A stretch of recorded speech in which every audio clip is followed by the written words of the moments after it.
de hoje é sobre Maria, do autor Rodrigo Alvarez, da editora Globo Livros, e ele tem um subtítulo gigantesco, que eu irei ler aqui para vocês.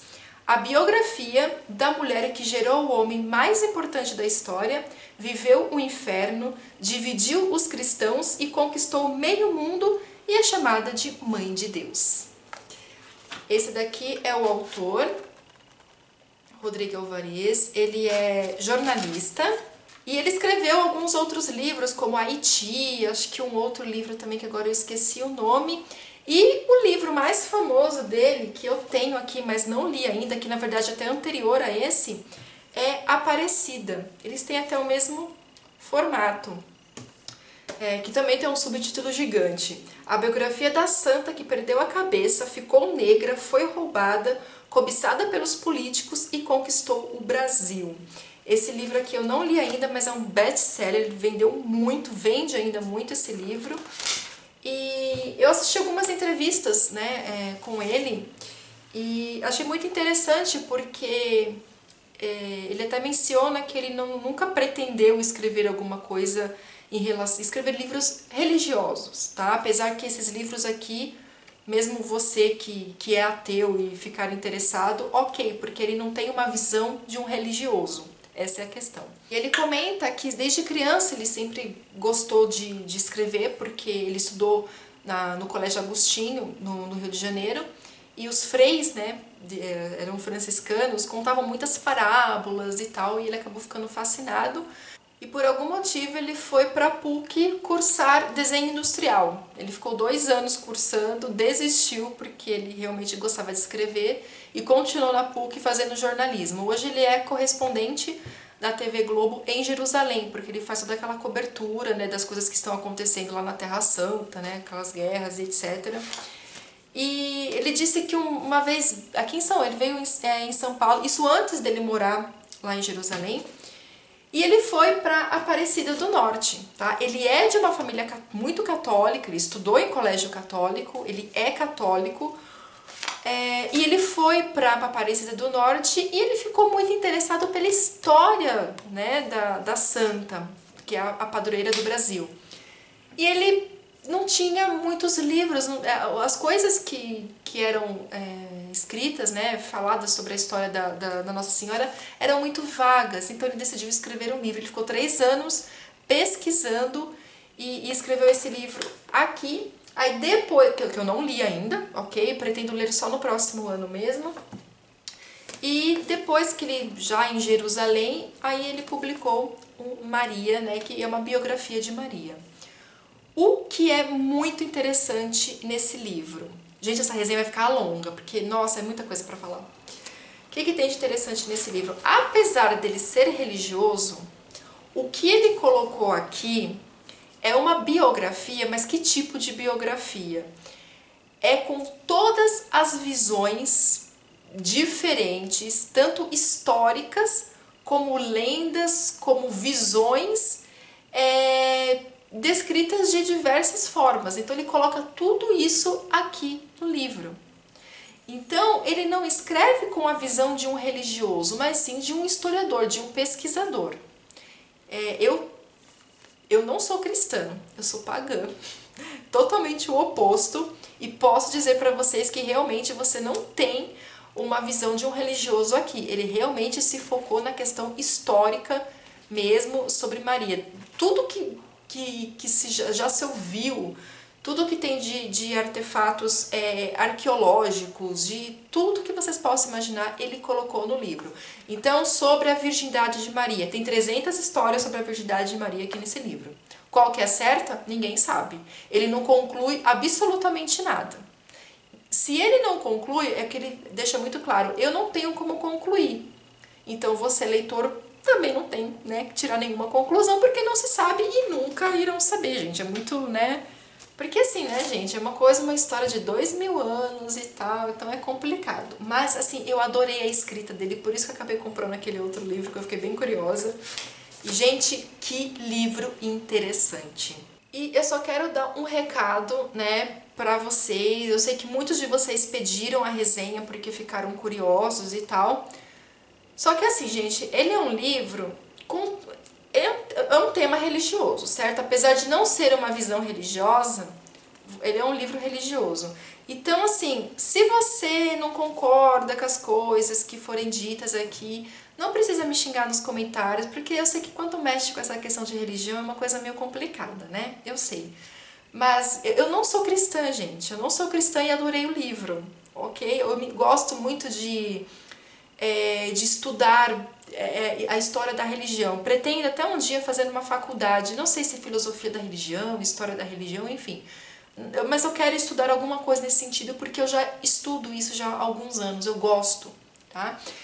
Então, assim, não vamos levar isso pro lado pessoal, tá? É só uma resenha de uma pessoa, eu vou falar exatamente o que tá aqui, é o que o autor fala. Se ele não tem como concluir as coisas, muito menos nós, principalmente eu que nem cristã sou, tá? Eu só acho muito interessante a história bíblica, tenho o maior respeito pelo cristianismo, de verdade. Eu até cresci dentro de um ambiente católico, fiz crisma, todas essas coisas, mas não era o meu caminho, ok? Mas eu tenho muita admiração, gosto muito das histórias, então por isso que eu decidi ler e fazer a resenha. Primeiro eu quero mostrar pra vocês a edição que eu achei muito linda, que você tem Maria segurando Jesus, acredito, né, depois de morto, né, lá no Calvário, já grande, né, achei bem interessante essa imagem. Aqui eu tenho um subtítulo gigantesco do livro, a lombada, contracapa. Por dentro não tem muito segredo, as folhas são... A diagramação é excelente e ele tem várias imagens, porque o que é interessante, o jornalista ele escreveu esse livro e ele estava na Terra Santa, então ele foi visitar todos os locais, né, que se diz que foi túmulo de Maria. Enfim, ele visitou todos os lugares, então isso que foi bacana, ele estava fazendo uma pesquisa estando, né, na própria Terra Santa. Então, ó, tem várias fotos.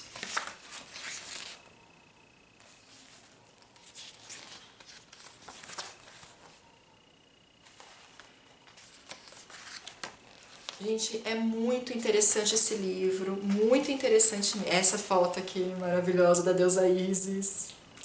Depois tem alguns comentários a fazer a respeito disso. E tem outras imagens. Essa imagem aqui é da Nossa Senhora Aparecida, quando a imagem foi quebrada, ela foi roubada e quebrada aos pedacinhos e foi reconstruída. Bem interessante a história.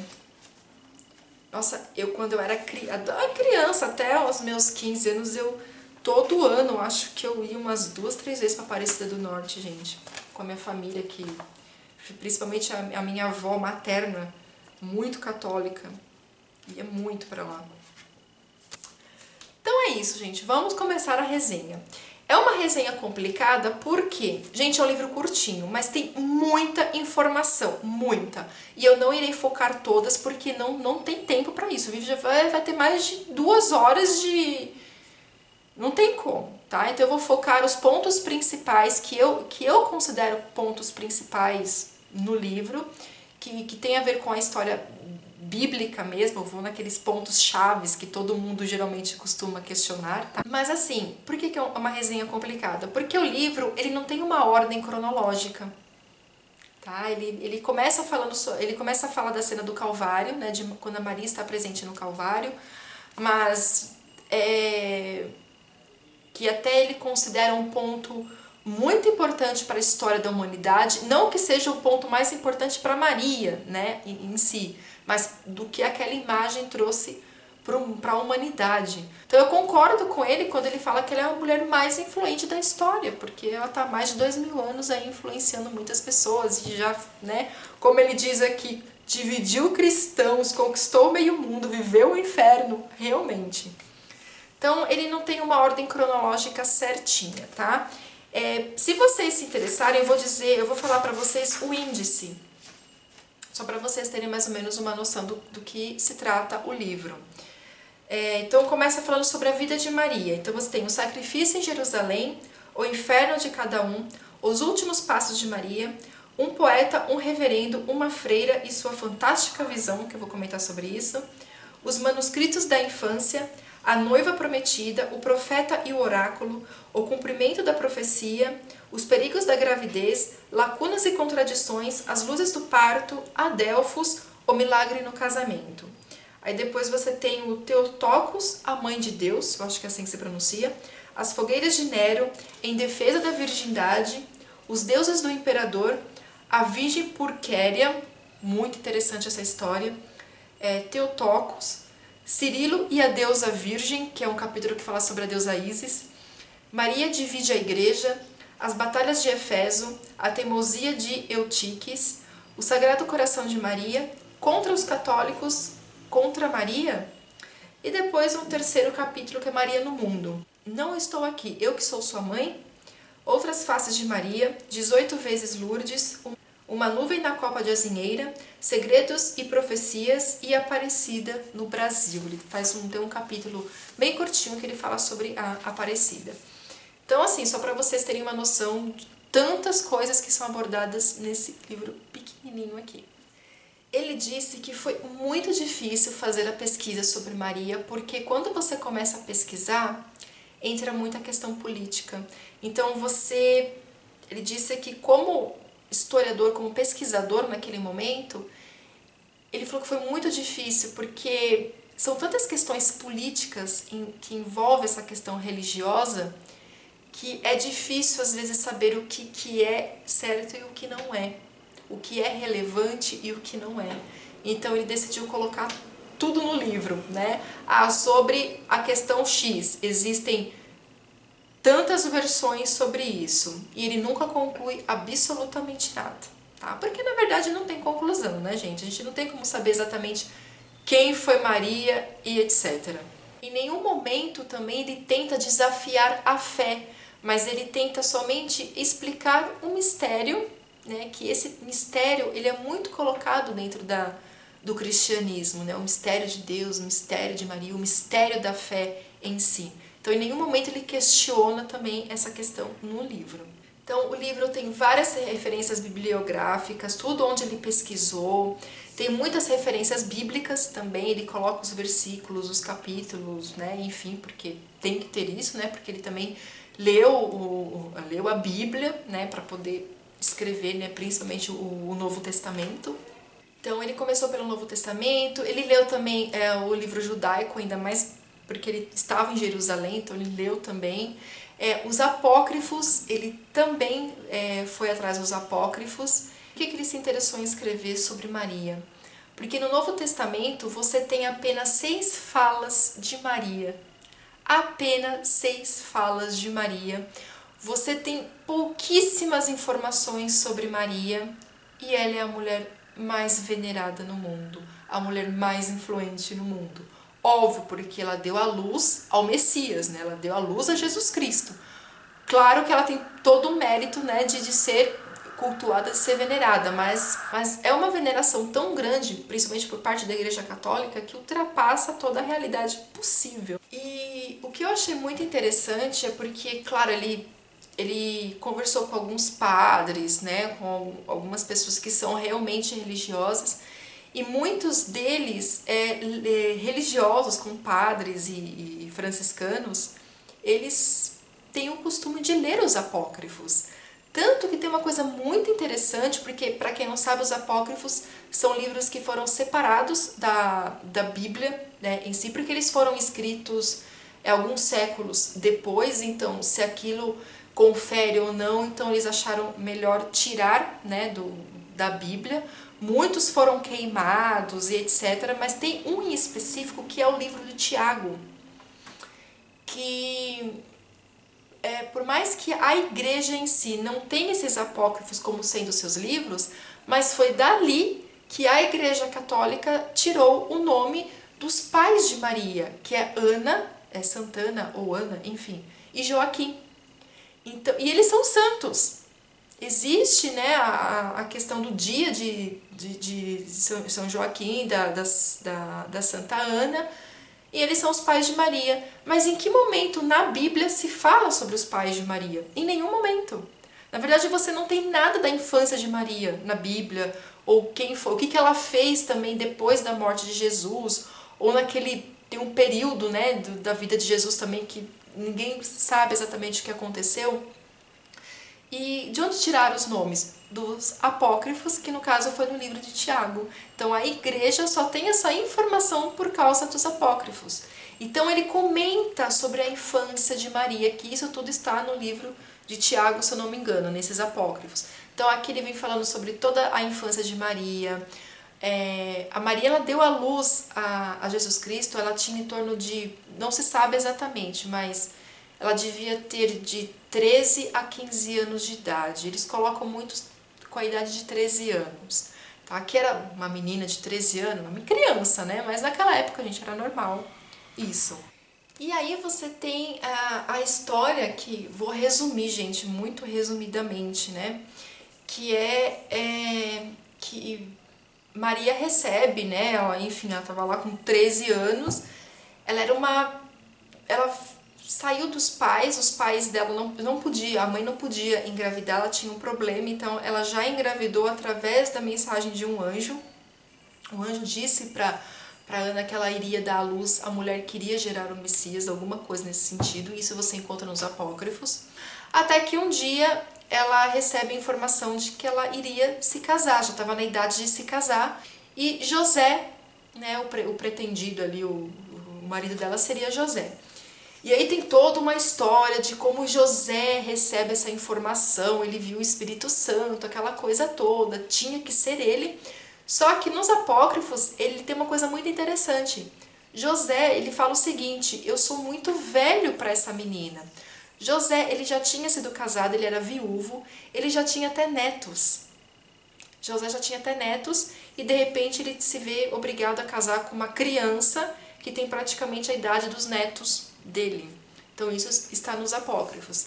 Então, ok, ele aceita casar. Maria não tem muita alternativa, né? Lembrando que se hoje nós vivemos numa sociedade machista, pensa nessa época, nessas terras. Era muito mais machista ainda. E a gente tem que levar em consideração que o Novo Testamento, ele não é uma biografia de Jesus Cristo, né? Os evangelistas, eles não eram biógrafos. O que eles escreveram ali, era uma coisa religiosa, contando as coisas boas que Jesus Cristo fez, tanto que você não tem uma biografia de Jesus, né? Você tem as passagens mais importantes da vida dele e a questão religiosa, né? Das coisas boas que Jesus disse. Então, se nem sobre Jesus nós temos tantas informações assim, muito menos de uma mulher, mesmo que ela seja mãe de Jesus Cristo. Então eles não tinham pretensão nenhuma de contar a história de Maria, né? Primeiro porque ela era mulher, segundo porque, né, o mais importante mesmo já estava ali na Bíblia, que ela deu à luz a Jesus e ponto. E ali eles ficam prometidos um para o outro, e ali Maria recebe, né, o anjo Gabriel, que diz que ela irá gerar o Filho de Deus. Aí tem toda a história, também não vou entrar nesse mérito. Eu li essa parte na Bíblia, eu acabei lendo, e eu vi que ela fica chocada, mas ela aceita, afinal é um anjo que está na frente dela, né? Então você vê que o negócio não é, né, até ok, tá? Apesar de eu ter ficado chocada de ver um anjo e que eu irei dar luz ao Messias, né? Ok. E quando José fica sabendo disso, fica sabendo que ela está grávida, ele fica atordoado. Por quê? Ela saiu com outro homem. Já começa por aí. Segundo, se ele dissesse alguma coisa para as pessoas, ele também poderia ser acusado de ter rompido, né, de ter tirado a castidade, a virgindade de Maria antes do casamento. Então ele também poderia ser punido. Então ele resolveu ficar calado, só que ele não acreditou em Maria. Até que, aí acho que essa parte tem na Bíblia, que aí um anjo aparece para José falando que Maria está Jesus foi enviado através do Espírito Santo, que ela continua sendo virgem e tal. Aí que ele acredita em Maria e eles ficam juntos. Aí tem toda aquela questão, né, da virgindade de Maria. Principalmente após o nascimento de Jesus, porque tem uma passagem na Bíblia que se fala dos irmãos de Jesus. Só que fica aquela dúvida, será que esses filhos são de Maria com José, ou está se referindo aos filhos de José com a primeira esposa, porque José foi casado, ele era viúvo, ele tinha até netos. Tem essa questão, né? Talvez esses irmãos sejam os meio irmãos, né? Na verdade, nem meio irmãos, mas assim, Jesus, na verdade, não é nem filho de José, mas seriam os irmãos de consideração, né? Que Jesus, né, tem, né? São os irmãos de consideração. E outra questão também que entra, talvez a Maria continuou virgem, mesmo casada com José? Talvez sim, talvez, porque José mesmo se espantou quando ele recebeu a notícia que ele teria que casar com uma menina de 13 anos. Então ele pode ter casado com ela, mas nunca ter tido relação sexual com ela, porque ela era uma criança. Casou porque ele tinha que casar, mas por respeito a ela, ele nunca tocou. Pode ser, tem essa alternativa também. Ou, sim, eles tiveram relação e Maria teve outros filhos. Não tem como saber. Então o autor ele coloca todas essas questões no livro. Isso que é interessante, e ele não conclui nada, porque, enfim, não tem, gente, como concluir. Não está escrito lá assim, olha, Maria nunca se envolveu sexualmente com José. Não tem, existem interpretações, tá? E essas interpretações são várias, porque não tem como realmente a gente, né, saber a verdade. Aí entra toda aquela questão da assunção de Maria, né, dentro da Igreja Católica, que é sobre a virgindade dela, etc. E aí, gente, é que o próprio autor fala, vai da fé do que cada um acredita, ok? Tanto que eles, né, segundo os historiadores, né, os teólogos, eles acham que Maria morreu aos 59 anos de idade, porque se ela deu à luz a Jesus por volta dos 12 anos, Jesus, quando foi crucificado, ele tinha 33 anos, então eles acreditam que Maria morreu talvez aproximadamente aos 59 anos de idade. E aí entra a questão da morte de Maria. Maria, ela foi enterrada como uma mortal ou não? Tem toda essa questão e ele coloca aqui as várias histórias que existem a respeito. Mas uma coisa é certa, existe um túmulo de Maria. Né? Arqueologicamente falando, existe um túmulo de Maria que foi, tá escrito na pedra, não sei, gente, agora como é que tá escrito, como é que é lá em aramaico, enfim, mas que traduzido é Ave Maria, Aleluia, Maria, Salve Maria. Tem essas traduções. E foi escrito pelo estudo arqueológico ali da pedra, bem naquela época, exatamente naquela época, só que o túmulo, óbvio, ele está vazio. E tem uma história muito interessante que você não encontra em nenhum livro por aí. Ele conseguiu essa informação estudando, pesquisando isso lá em Jerusalém. Existe uma mulher, tem aqui o nome dela, chamada Purkéria. Na verdade, o irmão dela que liderava um império ali, e ela, na verdade, sempre estava por trás do irmão, direcionando esse irmão. E ela tinha, gente, por volta de uns 15 anos de idade.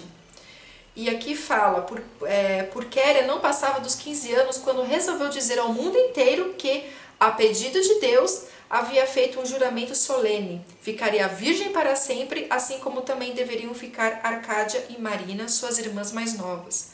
O triplo voto de virgindade garantia a Purkéria que nenhum homem adentraria o palácio para se casar com ela ou com as irmãs e tentar influenciar os rumos do império, que em breve seria comandado por Teodósio II, seu irmão mais novo, e assim por diante.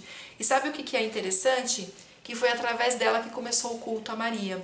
Ela pediu, na época, para eles pegarem os restos mortais de Maria, né, nesse túmulo específico. E o padre que cuidava daquele túmulo disse que não havia restos mortais. E por que não havia restos mortais? Não se sabe.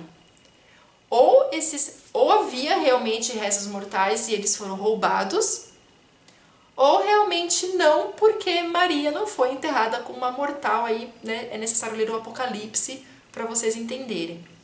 Eu não li essa parte de Maria no Apocalipse ainda. Eu tô lendo, gente, a Bíblia, eu tô ainda em Lucas.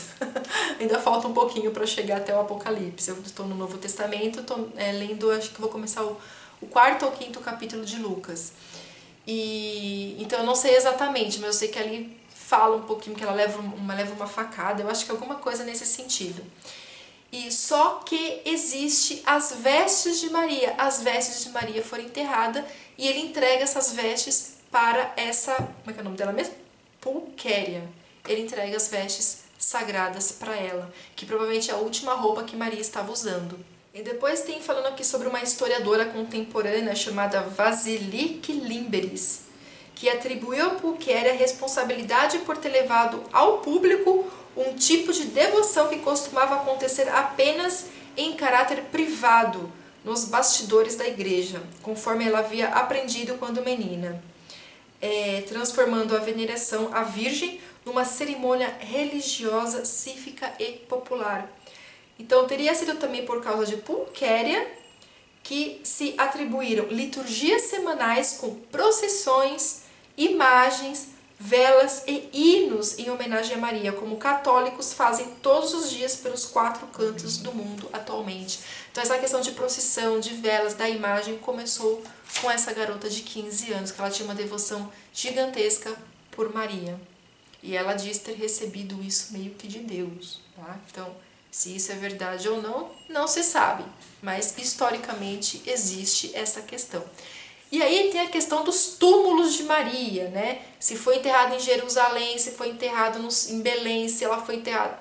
Enfim, gente, existem várias questões.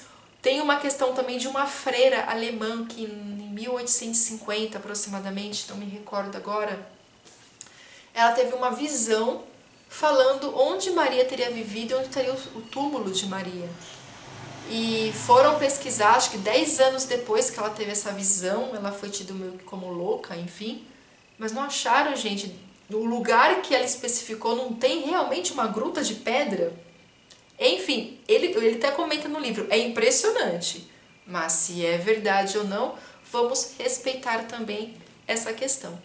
Mas que existe um lugar lá, existe. E estamos falando de uma mulher que ela, né, mulher, gente, 1850, né? Não tinha tantas informações, não tinha viajado o mundo, aquela questão toda. Então realmente foi bem chocante. O autor começa contando, né, o comecinho do livro falando sobre Maria no Calvário. E ele considera um marco muito importante porque a Maria, ela trouxe para a humanidade a questão da mãe, né, do sofrimento da mãe.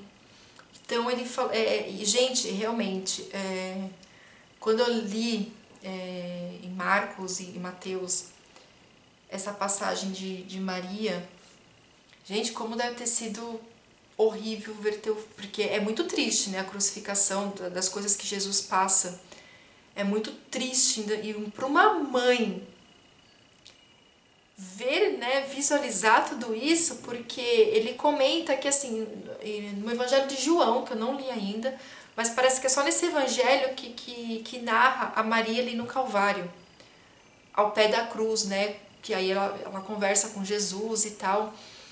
E em Atos também, não lembro agora o capítulo, ele menciona tudo isso certinho.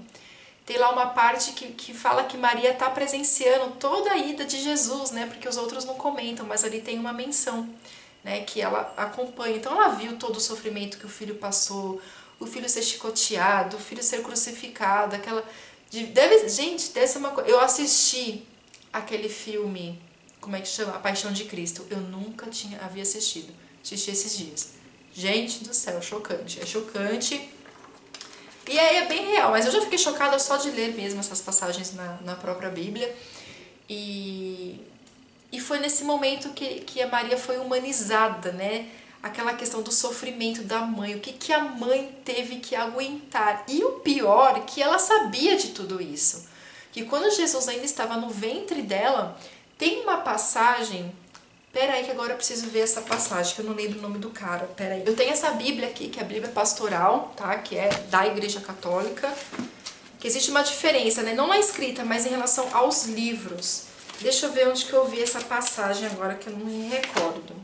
Eu li em Lucas, no capítulo 2, que fala sobre o nascimento de Jesus, no versículo 25. Simeão é o nome dele. Que ele recebe o Espírito Santo, enfim, e ele fala para Maria o seguinte: eis que este menino, né, que está no ventre dela, será causa de queda e reerguimento de muitos em Israel. Ele será o sinal de contradição. Quanto a você, uma espada vai atravessar sua alma, e assim serão revelados os pensamentos de muitos corações. Então Maria já sabia que o destino do filho, porque ela já sabia, bem, enfim, ela sabia que era o filho de Deus, né? Ela já engravidou sendo virgem, ela sabia que tudo isso era um mistério, já era algo divino, e depois de ter escutado essas palavras de Simeão, Maria sabia, né, gente, que o filho teria que passar por tudo aquilo. Então, é bem interessante essa parte aqui. É só vocês lendo mesmo, porque ele vai falando as várias histórias que tem a respeito disso, né? E é muito longa, gente. Se eu vou ficar falando aqui, eu vou ficar até amanhã. Mas por todo o sofrimento que Maria passou, então ela ficou humanizada na história, por ser mãe e mulher. Por isso o culto a ela é muito forte até hoje, porque ela é a mãe, né? Aquela que vê o filho. Você ver um filho passar por tudo aquilo, eu sou mãe, não dá, gente, é um sofrimento que não tem tamanho. Um outro ponto que ele foca muito, que foi o ponto chave, foi um momento chave de devoção a Maria, foi o casamento de Caná. Quando Maria pede para o filho transformar a água em vinho, porque o vinho estava acabando. Então, os católicos, eles concluíram que nessa passagem existe uma intercessão, né, de Maria para o filho. E aí que tá, gente, o próprio autor, ele é católico, mas ele vai colocando todas as histórias e visões diferentes que tem a respeito disso, né? Tanto que aqui também já começa a questão dos luteranos, né, da divisão que ocorreu, depois eu vou entrar nessa questão. Mas eu fiquei pensando, né, por que Maria pediu, né, para o filho transformar água em vinho? E ele é rude com ela, né? Para quem já leu essa passagem na Bíblia, Jesus fala meio rude com ela: quem és tu, mulher? Uma coisa assim. Mas, enfim, ele realizou um pedido da mãe, né? Ele acabou realizando, mas de quem que era esse casamento? Eu fiquei pensando assim, talvez esse casamento, não é citado quem eram os noivos, né? Não fala, pelo menos eu não li isso. Será que essas pessoas não eram importantes para Maria? Tem essa questão, né? Será que não eram pessoas importantes, uma prima, um parente, até mesmo de Jesus, enfim? Seria uma pessoa muito próxima para Maria ter pedido isso a ele? Ou realmente ela foi uma questão de tá acabando o vinho e, enfim, né? Você tem esse poder aí, por que não fazer, né? E ele pode ter sido irônico com ela também, né? Tem essa questão. Existem as interpretações. Ele pode ter sido irônico naquela fala com ela, ou talvez rude mesmo, ser rude ou irônico, tipo, como assim? Sei lá, gente, é meio complicado, não dá pra gente saber, né? Mas é aquilo, eu respeito super essa questão da devoção, né, que existe a Maria, e esse ponto para os católicos é muito, muito importante e muito forte. Então aqui nessa passagem os católicos têm essa questão de que Maria intercede, né, nas coisas de Deus. Como diz o subtítulo aqui, a Maria dividiu os cristãos, né? O que aconteceu? Uma coisa que o autor deixa muito claro aqui no livro é que quando ocorreu a divisão dos cristãos, e aí entra outras histórias que Maria em si não foi a causadora assim, dos cristãos, né? Tem toda uma história sobre Lutero, que ele era para ter sido papa, mas ele não concordava com muitas coisas do que estava acontecendo na Igreja Católica na época em relação ao Vaticano, então ele acabou saindo e criando, né, a sua própria religião, né, ainda dentro do cristianismo. E eu tava lendo, isso não tem nada a ver com o livro, tá? Mas eu tava lendo esses dias sobre a Inquisição. Eu já li muito sobre Inquisição, como pagã, eu já até ministrei um curso sobre Inquisição. Mas é muito importante, é o que eu sempre falo para as pessoas, é muito importante a gente ter em mente que Deus, Jesus, Nossa Senhora, ou seja lá quem for, não tem absolutamente nada a ver com as coisas que o povo daquela época, né, faziam, né, gente? Porque você vê a Inquisição, matou não sei quantas mil pessoas, né? Principalmente a Inquisição espanhola, apesar que existe uma... Dentro do meio pagão, eu posso falar isso porque eu sou inserida dentro do meio pagão, se fala muito mal da Inquisição espanhola. Mas a Inquisição espanhola, ela não focou muito na questão da bruxaria, né, dos hereges. Era mais aquela questão dos judeus, né? Porque os judeus foram expulsos da França e da Inglaterra, foram para a Espanha. A Espanha acabou acolhendo eles, apesar de terem certas regras, né? E ali a igreja começou a tentar converter esses judeus, né? Começou a tentar converter esses judeus. Aí tem a questão dos cátaros também, na época. E, enfim, a Inquisição, resumindo, a Inquisição espanhola foi muito mais essa questão dos judeus que eram convertidos ao catolicismo, mas que na verdade não eram, né? Então, teve toda essa... A Inquisição espanhola foi muito focada mais nessa questão. E assim, a igreja também, né, ela era muito comandada no período medieval por reis. Não era a igreja que mandava, eram reis, né? A igreja servia a esses reis. Então você vê muito nos filmes os padres sendo mandados, né? Tem que fazer tal coisa, tem que fazer aquilo, e muitas vezes contra a vontade. Então quando teve a Inquisição, muito dos papas, né? E existiam vários papas, ninguém sabia quem era o papa verdadeiro. E detalhe, tinha um papa, gente, que ele foi assim terrível. E depois quando eu fui estudar um pouco, esqueci o nome dele, quando eu fui estudar sobre ele, um menino de 17 anos, um menino papa de 17 anos. O que um garoto de 17 anos queria naquela época? Orgia, né? Então era uma orgia só, gente, a igreja naquela época, um papa de 17 anos. Ele matava todo mundo, né? E eu vejo que as pessoas às vezes culpam muito a igreja por ter matado. Gente, mas pena de morte fazia parte da cultura do povo daquela época, não só dentro da igreja. A pena de morte, a cultura da morte está até entre os pagãos, né? Tudo começou também com a invasão dos vikings, né? Os vikings já chegavam detonando tudo, gente.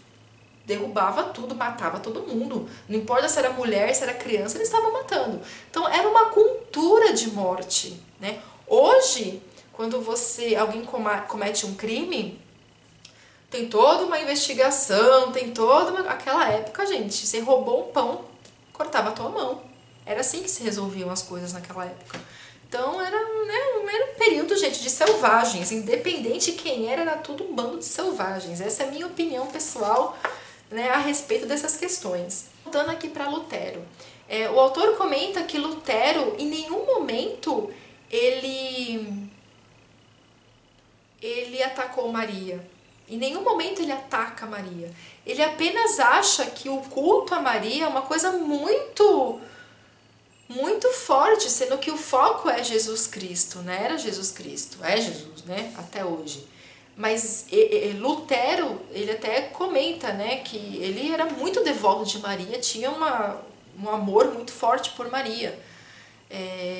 Mas é engraçado que isso acabou gerando uma certa polêmica mais tarde, né, entre os protestantes e os católicos. E ele até comenta, isso é uma grande besteira, porque é uma coisa tantos anos atrás que até hoje persiste. E, gente, é só cada um, né, deixa quem gosta de cultuar Maria, deixa cultuar, e quem não respeita, porque Lutero mesmo falava, ele tinha um amor muito grande por Maria, uma devoção muito forte por ela, né, mas não tinha essa questão de imagens, né. Aí entre essas questões que hoje em dia é uma briga, né, entre os protestantes e os católicos, é uma grande besteira, porque todos são cristãos e eu acho que todos deveriam se unir dentro da sua religião, né, que ambos é o mesmo Deus, é Jesus Cristo, e a Maria, né? apenas com algumas visões diferentes, mas temos que respeitar, né, essas pequenas diferenças. Ele comenta depois também como o culto a Maria chegou aqui nas Américas, né? Então foi mesmo pela questão da colonização. Dom Pedro I trouxe imagem de Maria para o Brasil, né? Aí ele trouxe também padres, né, para poder evangelizar as pessoas, etc. E aí também já é uma outra história. Aí ele vem falando sobre a grande devoção a Nossa Senhora de Guadalupe. E, gente, é uma história muito bonita. Se é uma história verdadeira ou não, aí é uma outra questão, mas que é uma história bonita de ser lida, é. Tem a história aqui, bem resumida, né, do índio que subiu na montanha e viu a imagem de Nossa Senhora, e tem a questão do manto, que foi através desse manto que a igreja realmente acreditou, né, no índio, acho que é Diego o nome dele, e esse manto tá lá até hoje.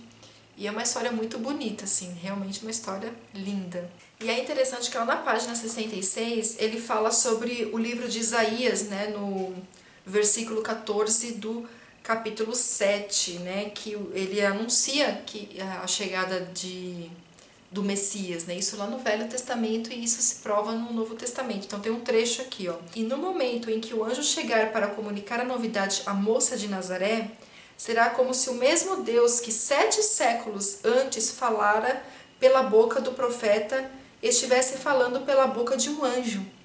Pelo menos assim dirão os cristãos, certos de que o versículo 14 do capítulo 7 do livro de Isaías anuncia a chegada do Messias. O ano a que o famoso verso se refere é 734 a.C. Aí comenta que Jerusalém estava muito ameaçada, né, pelos exércitos de Israel e Arã. E depois ele comenta, pois sabei que o Senhor mesmo vos dará um sinal. Eis que a jovem está grávida e dará à luz um filho, e dar-lhe-á o nome de Emanuel. Ele se alimentará de coalhada e de mel, até que saiba rejeitar o mal e escolher o bem. E tem a questão do nome Emanuel, né, que traduzido é Deus está conosco, porque o nome acaba sendo Jesus no Novo Testamento. Então tem umas coisas bem interessantes. Eu sei que tem algumas questões sobre Maria também no Velho Testamento, que eu não sei dizer para vocês agora o versículo, capítulo e etc., mas que, né, acaba acontecendo com Maria depois no Novo Testamento. Tem um capítulo muito interessante que é sobre a deusa Ísis, tá? Que aí, gente, vocês têm que ler para saber mesmo, porque existe aquela questão de que Maria nada mais é do que a personificação da deusa Ísis, né, da egípcia, e que Jesus seria o deus Horus, né? Tem até um documentário famosíssimo, né, que circula pela internet. Então, gente, é um pouquinho complicado, tá? Essa questão. Eu li aqui a questão no livro, ele também não conclui absolutamente nada, deixa tudo em aberto. Eu vou dar a minha opinião a respeito disso porque eu sou pagã. Eu, óbvio, cultuo Ísis, e eu acho que não tem nada a ver com Maria, gente. Nada a ver, porque Ísis... Aí que tá, existe Ísis sendo virgem, né, que deu à luz ao filho sendo virgem, mas também existem outros livros, né, sobre a mitologia que falam que ela teve relação com Osíris já morto, outros que ele ainda estava vivo. Enfim, você tem mitólogos, né? E mitólogos também não escrevem certinho. Então, muitas pessoas falam que a Bíblia é um plágio de algumas coisas. Mitologia também você não encontra uma história fechadinha e bonitinha. Você também encontra várias versões. Ora, ser Jesus Cristo, porque ele foi crucificado de uma forma completamente diferente. Muitos relacionam até o Jesus com Deus Mitras, né? Eu não sei, gente, mas eu acho que são coisas bem diferentes. Bem diferentes. Bem diferentes. Posso estar enganado, tá? Né? Enfim, não sei, mas eu acho que são coisas diferentes, porque você não tem uma coisa certinha, fechadinha, né? O que eu acho interessante também sobre a própria Bíblia é que as pessoas falam, porque na Bíblia original está escrito tal coisa, daquele capítulo, daquele versículo. Só que existem diversos livros de vários escritores que aquele mesmo versículo na Bíblia original está escrito de formas diferentes. Aí você fala que Bíblia original é essa, que está tudo escrito de forma diferente. E eu acho que era isso, gente, que eu tinha pra falar sobre esse livro. Tem muita coisa, gente, é muito... Olha, é um livro curtinho, quer ver quantas páginas ele tem? 222 páginas, isso incluindo aqui o que ele fala a bibliografia, etc. Gente, mas é muita informação para um livro só. Mas eu acho que vale super a pena a leitura se você gosta desses temas, se interessa. Não importa se você é religioso ou não, é um livro que vale super a pena porque, como eu disse, ele não tem uma visão religiosa da situação, é uma questão histórica mesmo. E eu espero ter passado todas as informações mais importantes, porque sempre quando eu vou editar o vídeo eu falo, ah, esqueci de mencionar tal coisa, mas aí já foi. Então assim, se você é católico, se você é protestante, por favor, não briguem nos comentários. Eu acho que não tem como um ter razão, vocês vão querer colocar a razão de vocês e vão acabar criando uma treta, porque quem quer ter razão tem treta, né? É bem isso. Então fiquem na paz, simplesmente não comentem, tá? Pra não gerar, porque assim, são coisas, gente, que faz parte da religião de cada um, então não adianta entrar em conflito e... Ah, porque eu acho tal coisa sobre o que você falou, e eu... ok, se você, né, colocar uma questão sem querer discutir o assunto, porque, gente, eu não vou discutir isso com ninguém. Se eu ver que tem um comentário esquisito, eu vou deletar, porque é o que eu faço. Eu não gosto de criar encrenca com ninguém, eu sou da paz, né?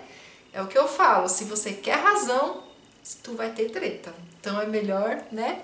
Eu estou fora de treta de internet, gente, eu detesto. Pode estar o meu nome estampado lá, eu finjo que não é comigo. Então é isso, se vocês gostaram do vídeo, deixa o joinha de vocês, compartilhem, se inscrevam no canal e até o próximo vídeo. Tchau!